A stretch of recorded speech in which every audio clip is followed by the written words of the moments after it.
رمضان رمضان رمضان يا حبيب رمضان رمضان ليتك. بسم الله الرحمن الرحيم. السلام عليكم ورحمة الله وبركاته. الحمد لله الكريم الرحمن علم القرآن خلق الإنسان علمه البيان. أشهد أن لا إله إلا الله وأشهد أن محمدا عبده ورسوله. اللهم صل وسلم على محمد وعلى آل محمد.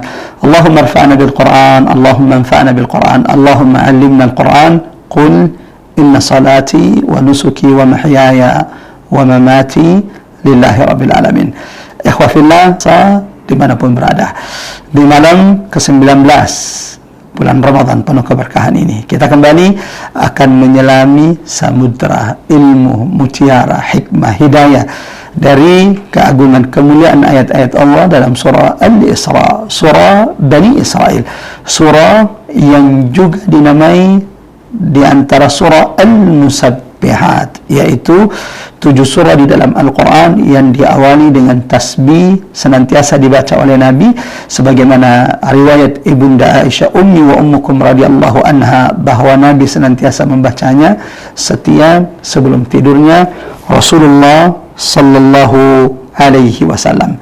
Malam ini kita akan mentadabburi, memetik ibrah pelajaran hidayah dari firman Allah Quran surah Al-Isra ayat 83. A'udzu billahi minasyaitonir rajim. Bismillahirrahmanirrahim. Wa idza an'amna 'alal insan a'rada wa na'a bijanibihi wa idza massahu asy-syarru kana ya'usa.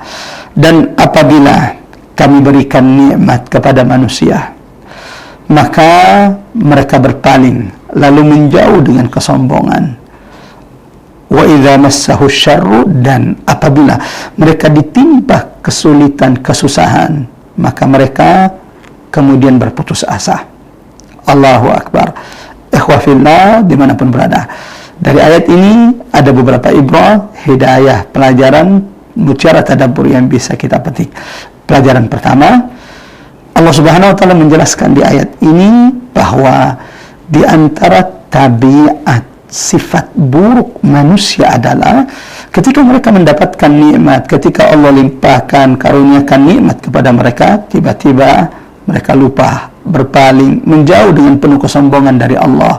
Akan tetapi kalau mereka diberikan kesulitan, ditimpakan kesusahan, mereka kemudian tiba-tiba berputus asa dalam hidup mereka. Dan ini ditegaskan Allah di banyak ayat dalam Al-Quran. Dalam surah Yunus, Allah menegaskan, "Falamma kashafna anhu durra marra ka'an lam yad'una ila durrin massathu." Ketika manusia itu kami angkat kesulitan dari mereka, seakan-akan mereka tidak pernah bermunajat, memohon kepada Allah untuk diangkat kesulitannya. Dalam surah Al-Isra, Allah juga menegaskan, "Falamma najjakum ilal barri a'radtum." Ketika Allah, Tuhanmu, menyelamatkanmu dari kesulitan, bahaya di laut sampai ke darat, kalian tiba-tiba kemudian berpaling dari Allah Subhanahu wa ta'ala. Pelajaran kedua yang bisa kita petik, ikhwah fillah yang dirahmati Allah, dari keagungan ayat 83 surah Al-Isra ini, di antara sifat buruk yang harus dijauhi oleh manusia adalah yaitu sifat takabbur, menyombongkan diri. Sebagaimana di antara sifat buruk yang juga harus dijauhi oleh manusia adalah sifat senantiasa berputus asa dari rahmat Allah Subhanahu wa ta'ala. Ada banyak dalil ayat di mana Allah mencelah kedua sifat ini, sifat menyombongkan diri dan sifat berputus asa. Allah berfirman dalam Al-Quran, "Innahu la yuhibbul mustakbirin." Sesungguhnya Allah tidak mencintai, tidak menyenangi mereka yang menyombongkan dirinya.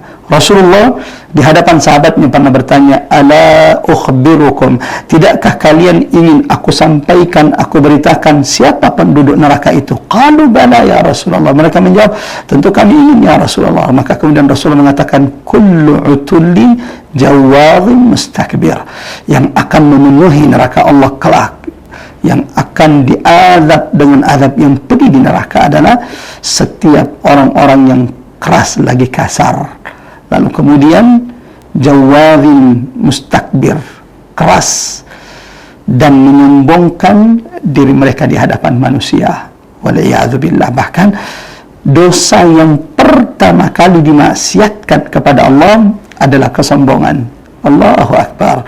Ketika iblis menyombongkan dirinya di hadapan Adam alaihissalam, wa idh qulna lil malaikati isjudu li Adam fasajadu, dan ingatlah Muhammad ketika kami memerintahkan kepada para malaikat untuk bersujud kepada Adam, maka semua malaikat bersujud kecuali iblis. Apa yang terjadi?